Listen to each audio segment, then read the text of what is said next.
Everyone, I hope तव्हां मज़े में आहियो, ख़ुशि आहियो। मां आहियां द्रिवेन हज़ारी ऐं आई होप तव्हां मुंहिंजी सीरीज़ अनएजुकेटेड माइंड ॾिठी हूंदी। न ॾिठी आहे त प्लीज़ पहिरियों उहो ॾिसो, पोइ इहो वीडियो चालू कजो।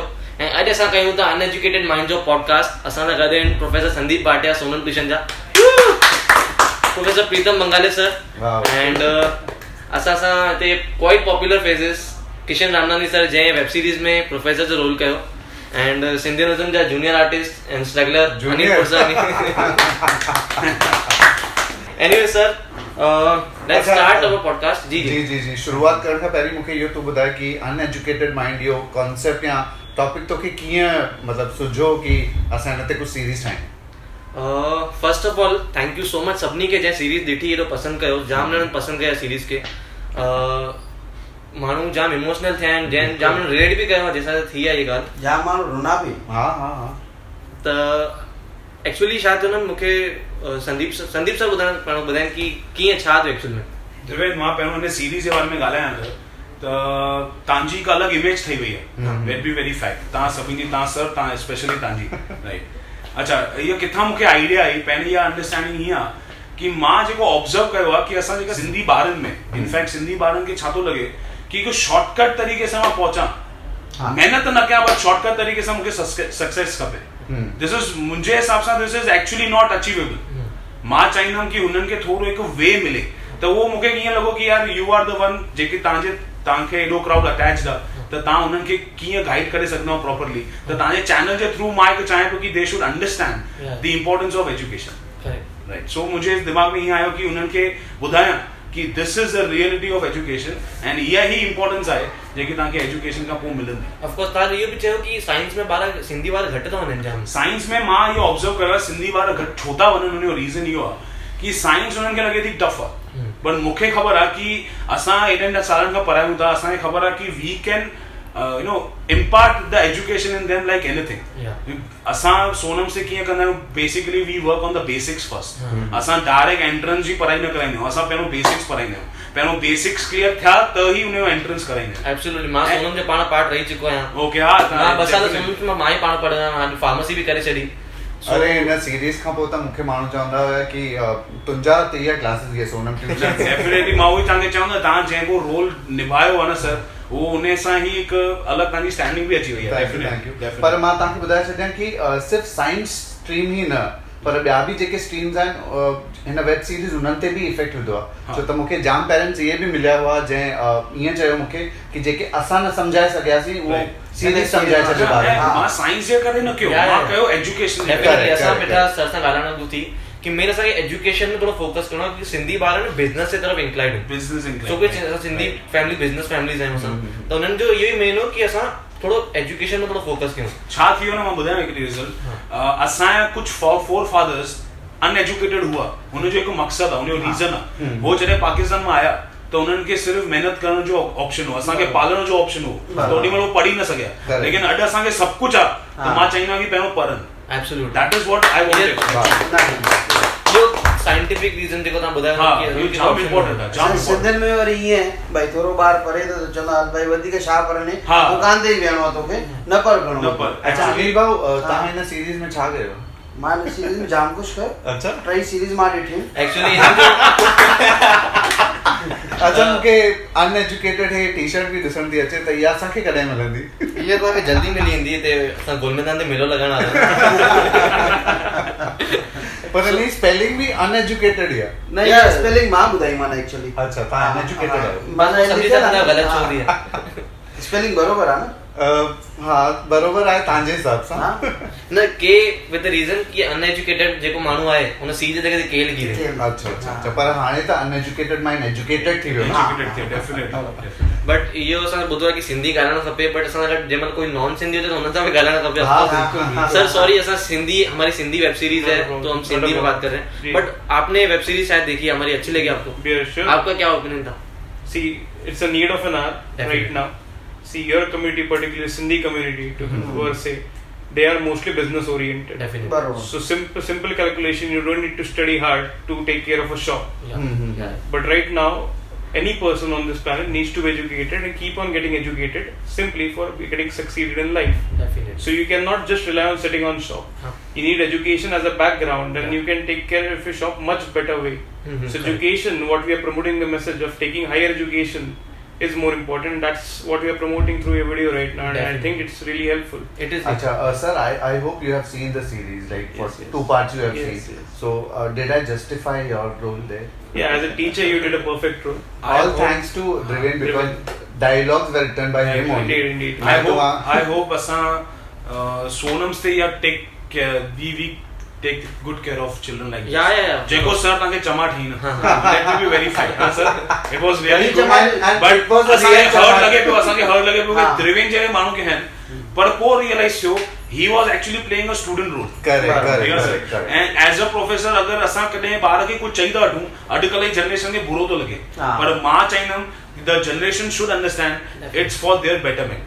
असां हुननि जे betterment लाइ था कयूं, असां हुननि जे अगेंस्ट न आहियूं ऐं असांखे हुननि सां कायो बि क्रश ऐं टक न आहे. बिल्कुलु उहो असांखे हुननि खे सम्झाइणो आहे. Because शूटिंग में मां हिनखे मूंखे लॻे थो 6-7 दफ़ा चमाटा नहीं पर हिनखे मां सॉरी बि पियो चवांसि पर हे चए थो अगरि तव्हां हिट हार्ड न कंदव त मां अपसेट थी वेंदो आहियां. बिकॉज छा चवंदा असां सीरीज़ प्लान ई हिन वे में कई आहे जंहिंमें असां success, education, luck, Karma, of course तव्हां जेके डायलॉग्स डिलीवर कया त असां हर हिकु एक्सपेक्ट कवर करणी कई आहे जंहिंमें कोई पॉइंट ऑफ पंहिंजो ऑब्जेक्शन न खणी सघे कि हिन पॉइंट ग़लति आहे, हे पॉइंट ग़लति आहे. त सभु पॉइंट्स कवर करणी कयूं जंहिंमें तव्हां मोहित जो एग्जांपल ॾिनो, patience, dedication, hard work, success, luck, सभु असां पॉइंट्स कवर कयूं हुनमें. असां जाम अमिताभ बच्चन जो एग्जांपल ॾिनो या श्री रविशंकर योगा गुरु जाम एग्जांपल्स ॾिना जंहिं पंहिंजे सिर्फ़ु लक ते न पर मतिलबु पंहिंजे एक्सपीरियंस डेडिकेशन ते उहो मतलब कम करे ॾेखारियो and they are like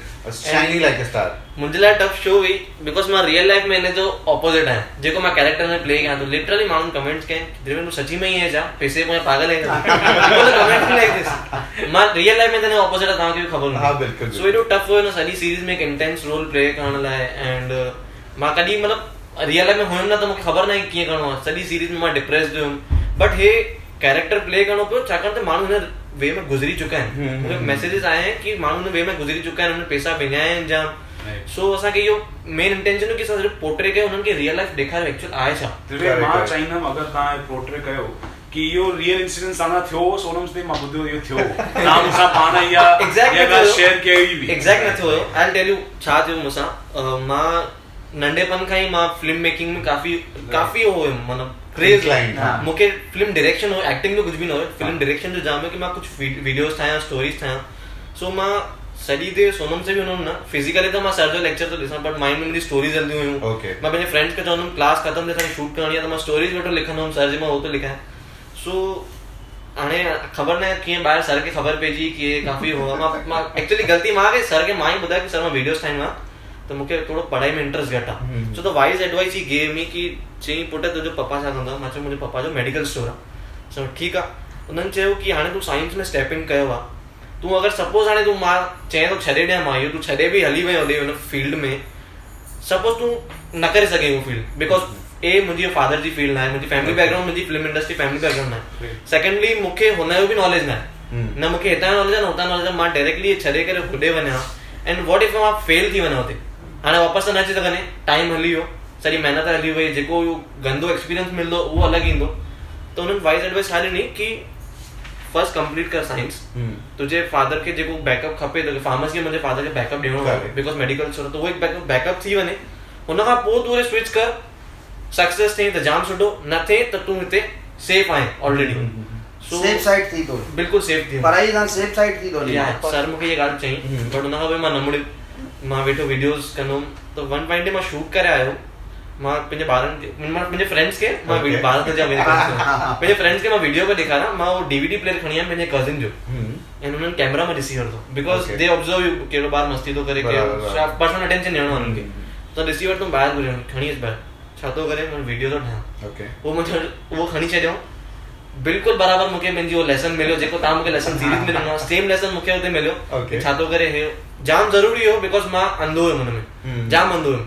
so उहो लेसन मिलियो. मां थोरो ट्रैक ते आयुमि, मां पंहिंजो बैकअप क्लियर कयो but at the same time मां फार्मेसी में वीडियोस कंदो हुयुमि. वीडियोस छॾियूं न मां बट एटलीस्ट मां फोकस शिफ्ट कयो थोरो पढ़ाईअ ते. Once it was clear by the end मां जब फार्मेसी कंप्लीट करण वारो मुंहिंजी वीडियोस वायरल थी चुकियूं हुयूं ओके एंड देन सक्सेसफुली मां सेफली होॾे बि हली वियुमि ओके सो मतिलबु हिन ट्रैक मां होॾे वियुमि मूंखे ट्रांज़िशन जाम स्मूथ मिली कुझु प्रॉब्लम न आई सो उहा सर जी एडवाइस कमु आई एंड किथे किथे मां उहो सीरीज़ में यूज़ कयो पर ही सीरीज़ में मूंखे हिकु ॻाल्हि जाम सुठी लॻी जेका लास्ट में असां चयोसीं कि अगरि कुझु बि स्टूडेंट लाइफ में शेयर करणु जाम ज़रूरी है छो त अगर शेयर कंदासीं हम लोग अगर अपने पेरेंट्स को बताते हैं किसी को बताते हैं तो they will guide us definitely तो and teacher plays a very important role and thank you once again teacher जो रोल लेना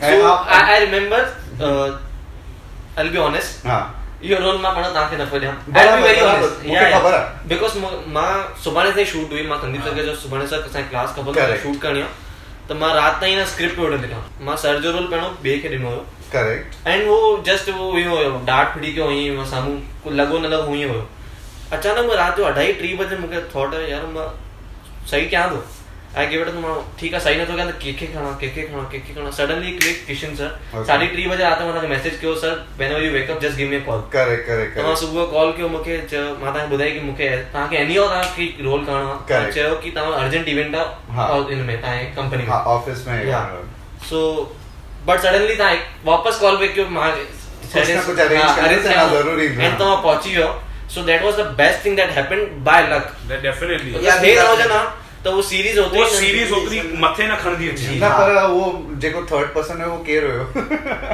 ओ नालो तो न तो उनके भी न पता कि पहिरियों तुंहिंजो रोल हुयो तो हिकिड़ी ॻाल्हि इहा शेयर करणी मां जाम ॾिठो आहे कि पेरेंट्स जाम कंसर्न आहिनि जाम कंसर्न आहिनि डेफिनेटली पर ॿार छा था करनि न पंहिंजे फ्रेंडशिप में पंहिंजो कैरियर थोरो परे था कंदा डेफिनेटली डिस्ट्रैक्ट जेको वॾो आहे न पंहिंजी फ्रेंडशिप जे करे मां चाहींदुमि कि एटलीस्ट मां उन्हनि खे इहो रियलाइज़ कराइणु चाहींदुमि जेका तव्हांजा फ्रेंड्स स्कूल लाइफ में आहिनि हो तव्हांखे वापसि कॉलेज में घटि मिलंदा हिकु आधा 2-3 रहंदा तव्हां सां जेका तव्हांजे कॉलेज लाइफ में आहिनि उहो तव्हांखां अञा परे थी वेंदा जॾहिं तव्हां ग्रेजुएशन में पहुचंदा त तव्हांजो कैरियर कॾहिं ज़िंदगी में साथ न छॾंदो पर तव्हांजो फ्रेंडशिप साथ छॾे सघंदी आहे so better you stick to your career first and then you decide कि तव्हांजी फ्रेंडशिप कैरियर सां ई फ्रेंडशिप कजे मां चाहींदुमि सॼे ॾींहं में तव्हां सिर्फ़ु दोस्तनि सां न रही सघंदा तव्हांखे एटलीस्ट कमाइणो आहे तव्हांखे पंहिंजे फैमिली खे सपोर्ट करणो आहे हुन लाइ त तव्हांखे best of the best career त खपे but you know I have been from this age त असांखे हुन एज में एटलीस्ट इहो रियलाइज़ न थींदो आहे कि असांखे हीअं करणु खपे once we surpass this age तंहिं महिल असां रियलाइज़ थींदो आहे अरे शिट असां उन टाइम ते गाइडेंस जाम ज़रूरी आहे शेयरिंग जाम ज़रूरी right so share it with your parents that's what असां संदीप सर सां डिस्कस कयो असां सीरीज मेन इहो इंटेंशन हुयो कि असां जेके ॿार हुन एज में रियलाइज़ नथा कनि त असां पॉपुलर मीडियम खणी करे एंड मुंहिंजो जेको इम्पैक्ट आहे उहो यूज़ करे असां थोरो इम्पैक्ट विझूं ॿारनि ते एंड मां सच थो चवां ऑनेस्टली मूंखे जेके रिव्यूज़ मिला आहिनि मुंहिंजा कुझु फ्रेंड्स त न चइजनि मुंहिंजा आसे पासे में जेके ॿार रहंदा आहिनि दे आर 8-10 साल जा ॿार आहिनि सीरीज में फर्स्ट एपिसोड जंहिं महिल मां शूट कयो हुयो जंहिं महिल मां डायलॉग सुना पढ़ाई बिल्कुलि न आहे बंदि कजे न कजे तो मुंहिंजो ड्रीम हुयो त चवंदा यार बराबर बोल रहा है पढ़ाई में कुछ है नहीं यार जंहिं महिल थर्ड एपिसोड ॾिठो टोटली चेंज यार बराबर बोल रहा है पढ़ाई करनी चाहिए एक्चुअली वो सस्पेंस हो फर्स्ट एपिसोड सस्पेंस हो मतलब उन ॿारनि खे छा पियो लॻे यार हे पढ़ाई माइंड मतलब पढ़ाई न कंदो जंहिं सीरीज थी न now people have realised education but बिल्कुल मां चवां थो न पेरेंट्स मूं वटि आया आहिनि ऐं चयो अथऊं कि जेके असां न सम्झाए सघिया आहियूं उहा सीरीज़ सम्झाए चुका आहिनि त उहो जाम सुठी ॻाल्हि आहे सिंधियुनि लाइ हिकु वॾी मसीह वारी ॻाल्हि इहा आहे कि Driven has taken this project you have actually you know तव्हां जेको टीचर जो पार्ट कयो आहे हिकु एक्चुअली इहे सिंधियुनि लाइ मसीह वारो पार्ट मां चाहींदुमि उन्हनि सिंधी अगरि हिननि मां जाम कुझु सिखी सघनि न त इहा असांजे वेलफेयर आहे असां लाइ त आहे आई एम ओपनिंग मतलब मां सिधो फैक्ट तव्हांखे ॿुधायां छाकाणि छा थो थिए न ॿारनि खे हिकु रोल मॉडल खपे बट मुंहिंजो स्टार्टिंग खां इंटेंशन इहो हूंदो जेको बि मां कंटेंट ठाहियां न एटलीस्ट उहो कम्युनिटी खे मुंहिंजी कंट्री खे जेके असां ह्यूमन कम्युनिटी हुनखे कुझु न कुझु मैसेज मिले असांजी कम्युनिटी ठीकु आहे बट हिकु ह्यूमैनिटी लाइ बि हिकु वॾो स्टेप आहे कि भाई this education is very important no doubt concept जाम सुठा आहिनि द्रिवेन जा पर ऑन टॉप ऑफ इट जेके भी हिन सीरीज टाइम ताईं वो कॉमेडी रिलेटेड है हिया सीरीज यस ऐं शायद मूंखे भी न पियो सम्झ में अचे कि हाउ पीपल वुड एक्सेप्ट या मूंखे पर मां जब लिखा पियो मूंखे डाउट हो कि माण्हू मूंखे हीअं सीरियस रोल में एक्सेप्ट कंदा सपोज एक्सेप्ट थी वापस कॉमेडी में एक्सेप्ट कंदा मूंखे तो that was a big challenge but मां हिकड़ी असां छा कई कि असां सीरीज कयूं त विच में असां कॉमेडी वीडियोस भी थ्रो करे सो दैट बैलेंस एवरीथिंग ना बट ये सीरीज वो जी 12 चैंपियन मुंजा 500 रियल था you know the funny thing that happened वो जंहिं छोकिरे हुन में कैरेक्टर प्ले मुंहिंजा 200 रहियल अथसि त हुन भाउ उहा सीरीज़ ॾिठी आहे मूंखे फोन कई अथई अरे मुंहिंजे भाउ जा 200 रहियल थी आहे यार तूं 4 लाख मुंहिंजा त चोरी थी आहिनि नथो ॾिसी 200 घुरणा आहे सो हिकिड़ो मूंखे माइंड में हिकिड़ी ॻाल्हि हुई जस्ट सर तव्हांजी एज घणी आहे मुझे 28 सर आपकी एज 25 and मत पूछो but just a tentative guess to 40 है हाँ सही में मेरे को क्या था नहीं ये सुनो था and तव्हां 55 60 मां 26 पर द्रविड़ मूंखे लॻे थो ही तव्हांजो जेको तव्हां ॾेखारियो न पीउ पुटु त हीअ तव्हांजो शायदि पीउ आहे मां दादा आहे मुंहिंजा दादा नंढो भाउ आहियां अच्छा ओके but anyways असां ताईं एज 45 46 कंसीडर कयो न बस 25 26 but anyways असां मेन पॉइंट चाहे था कि तव्हां मां 22 जो सो जेको फेस ना एजुकेशन में ॾिठो आहे जो फेस हम लोग ने एजुकेशन में देखा है ओवर द इयर्स एजुकेशन का जो पीरियड है वो चेंज हुआ है जैसे हमने एटमॉस्फेयर देखा हुआ इन्होंने कुछ अपने टाइम में अलग एटमॉस्फेयर देखा होगा असां में ये थींदो कोई अगर वधीक पढ़ाई कंदो चंदो अञा स्कूल तो पढ़े अञा पढ़ाई तो करे अॼु जो सिनेरियो सफ़ा चेंज थी वियो हां पढ़ाई 30 ते एज से पढ़े तो मतलब ही वो कुछ पोस्ट ग्रेजुएशन का मथे तो करे पीएचडी तो करे कोई I'll tell you there is a shift in generation ideology overall. During our times, if you see, if I go 10 years back when I was into this phase of education, 11, 12, the age of 17, 18, typically. See, as you rightly said, phones were not smart. Now the phones are smart, but people are not smart. Not smart. People need to be more smart than the phones, right? Technology should not be using the humans. Humans should be using technology. Correct. So it's the reverse now.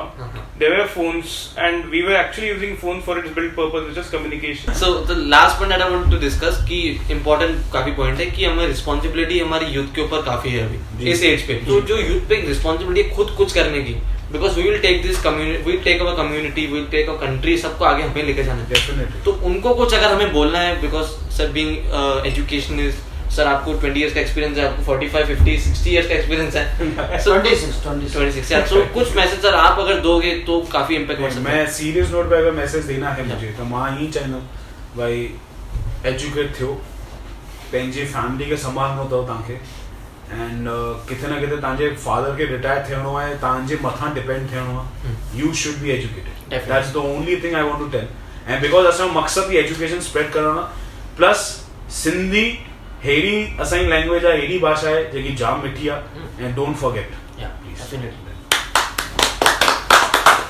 Once you have education, so education is like a passport.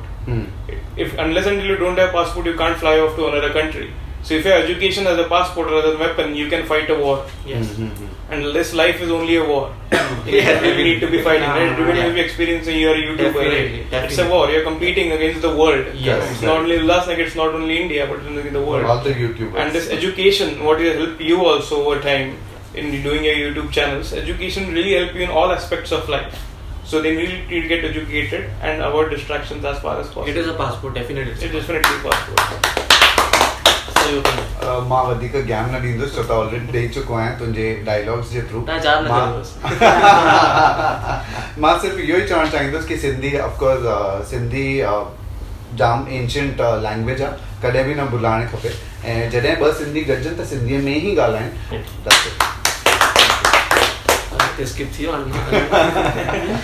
ॿुधायो sir तव्हांजो छा opinion हूंदो असां जेके सिंधीअ में पंहिंजे ॿारनि खे पढ़ायूं ज़रूरी आहे ख़ाली न भई धंधे ते विहारणो आहे ठीकु आहे असांजो पैसो आहे छा कंदो यार पर पढ़ाइणु ज़रूरी आहे उहो पढ़ियल ॿार जेको धंधो कंदो न असां खां सुठो धंधो करे सघंदो अॼुकल्ह जे टाइम ते जेके टैक्सियूं थी लॻनि हे थियूं लॻनि जाम ॻाल्हियुनि जी ज़रूरत आहे त असां जेके झूना माण्हू आहिनि उन पढ़ाई तकलीफ़ थी जे कहिड़ा कालम था अचनि कहिड़ा जीअं सचिदानंद अरे पढ़ी त ॾेखार ॿ minute one more important thing educating a girl child educate a boy you educate a boy if you educate a girl you educate a family correct So at the end, thank you so much for watching and I hope तव्हांखे मज़ो आयो हूंदो and a huge shout out and special thanks to Sonam Tuitions and the entire group of Sonam Tuitions जंहिं मूंखे approach कयो mainly इहो education point खे highlight करण लाइ कम्युनिटी में मेन एंड मां पाण सोनम ट्यूशन्स तां आहियां त मूंखे ख़बर आहे कि एजुकेशन केतिरी हिते सुठे तरीक़े सां हैंडल कई वेंदी आहे कंहिं इहो हिननि जो जेको इंटेंशन हुयो एजुकेशन खे प्रमोट करण लाइ एंड